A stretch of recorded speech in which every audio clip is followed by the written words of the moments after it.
Mein Name ist Frederik. Wenn Sie sich für Selbstentwicklung, gesunde Beziehungen und souveräne Kommunikation interessieren, abonnieren Sie bitte meinen Kanal und aktivieren Sie die Glocke.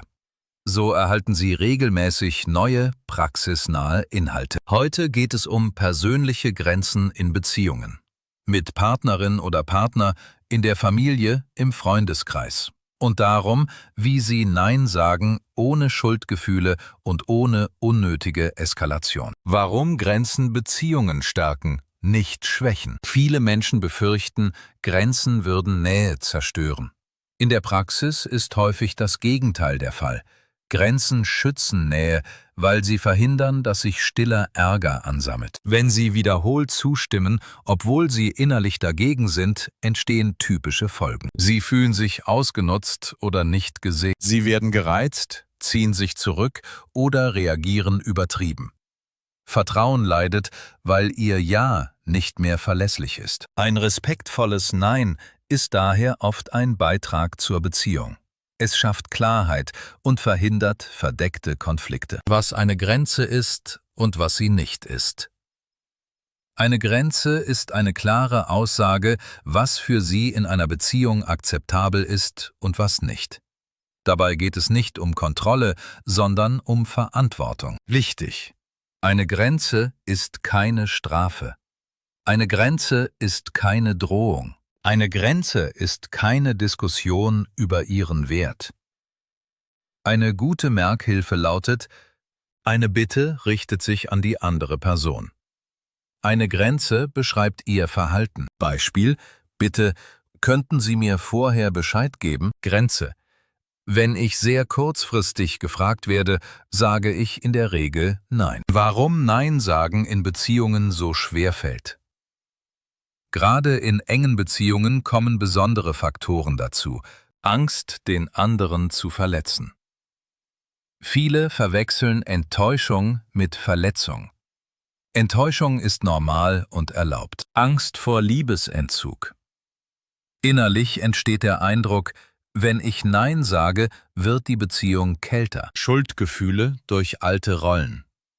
Zum Beispiel: Ich muss es allen recht machen oder ich darf keine Umstände machen. Hoffnung, dass der andere es merken müsste. In Beziehungen erwarten viele, dass Bedürfnisse intuitiv erkannt werden. Das funktioniert selten zuverlässig. Grenzen sind daher nicht der Beweis mangelnder Liebe, sondern oft der Beweis von Reife. Der zentrale Fehler: Zu viel erklären, zu wenig entscheiden. In persönlichen Beziehungen wird ein Nein häufig so formuliert, dass es wie ein Vielleicht klingt, aus Angst, hart zu wirken. Dann beginnt Verhandeln, Rechtfertigen, Druck. Deshalb gilt: Klarheit ist freundlicher als Unklarheit. Sie dürfen kurz begründen, aber Sie müssen niemanden überzeugen. Ein Nein ist nicht erst dann gültig, wenn es verstanden oder gutgeheißen wird. Wenn Sie Zeit brauchen, nutzen Sie eine Zwischenform. Ich möchte darüber nachdenken. Ich gebe Ihnen heute Abend eine Rückmeldung. Das schützt Sie vor spontanen Zusagen, die Sie später bereuen. Formulierungen für ein respektvolles Nein. Beziehung, Familie, Freunde. Hier sind praxistaugliche Sätze im formalen Sie-Stil. Danke, dass Sie fragen. Ich möchte das heute nicht. Das ist für mich im Moment zu viel. Ich sage Nein. Ich kann das nicht leisten, ohne dass es mir nicht gut geht. Ich verstehe Ihren Wunsch. Für mich passt es dennoch nicht. Ich brauche heute Zeit für mich. Wir können morgen sprechen. Ich unterstütze Sie gern, aber nicht auf diese Weise. Ich bin damit nicht einverstanden. Ich möchte das nicht diskutieren. Meine Entscheidung steht. Optional, wenn Sie eine Alternative anbieten möchten: Ich kann Ihnen heute nicht helfen, aber ich kann Ihnen morgen 30 Minuten anbieten. Wenn die andere Person drückt oder beleidigt reagiert. In engen Beziehungen wird ein Nein manchmal persönlich genommen. Dann kommen Vorwürfe wie: Dann bin ich Ihnen also nicht wichtig. Sie sind immer so schwierig. Andere würden das machen. Hier hilft ein ruhiger Standardsatz, der nicht in den Vorwurf einsteigt. Ich höre, dass Sie enttäuscht sind. Meine Antwort bleibt dennoch Nein.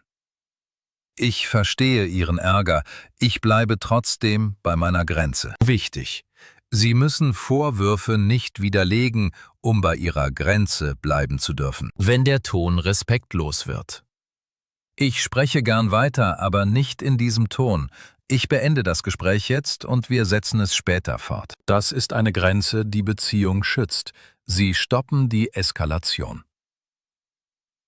Grenzen mit Empathie setzen. Die Viersatz-Methode. Wenn Sie es besonders klar und gleichzeitig verbindlich formulieren möchten, nutzen Sie diese Struktur. Wertschätzung. Ihre Grenze, kurzer Grund. Optional, ohne Rechtfertigung. Nächster Schritt. Alternative oder Konsequenz. Beispiele. Beispiel A. Spontane Erwartungen. Ich schätze es, dass Sie an mich denken. Ich kann heute nicht vorbeikommen. Ich brauche Ruhe. Lassen Sie uns bitte einen Termin für das Wochenende abstimmen. Beispiel B. Partnerschaft, Rückzug nach Streit. Mir ist unsere Beziehung wichtig. Ich möchte jetzt nicht weiter diskutieren. Ich merke, dass ich gerade nicht konstruktiv bin. Ich mache 20 Minuten Pause und dann sprechen wir ruhig weiter. Beispiel C. Freundschaft, wiederholtes zu spät kommen. Ich verbringe gern Zeit mit Ihnen.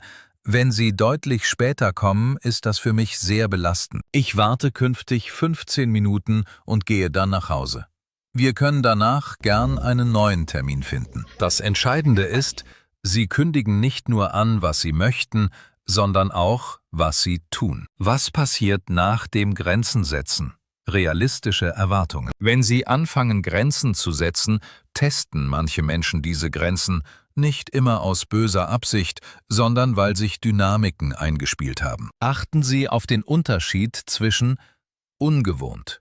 Die Person braucht Zeit, passt sich an, respektiert sie letztlich. Respektlos. Die Person macht Druck, beschämt sie, ignoriert wiederholt ihre Grenzen.